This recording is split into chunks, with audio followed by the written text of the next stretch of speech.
কি করছো? হ্যাঁ, কি করছো? আর বলিস না, আজকে শরীরটা একদম ভালো লাগছে না তো। হ্যাঁ ওই জন্য একটু গোবিন্দভোগ খিচুড়ি করছি, হ্যাঁ বড়ি ফুলকপি দিয়ে। হ্যাঁ, আর তার সাথে ডিমের অমলেট বা পাঁপড় ভাজা এই জাতীয় কিছু একটা করে নেবো।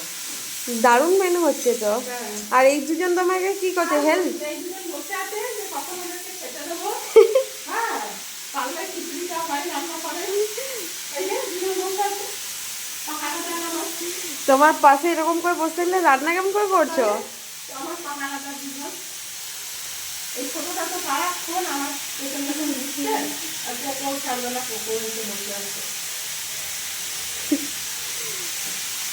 রান্নাটা জানলে ওর আমার সুবিধাই হতো।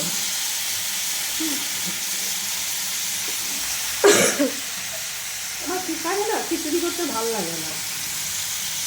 এটাতে যা হয়েছে দারুণ লাগছে। এখন এবার ওইটা দিয়ে ইয়েটা দেবো, ঘি দিয়ে ফোড়নটা দেবো। এখন জাস্ট চাল আর ডালটা এখানে সেদ্ধ করে রেখেছি।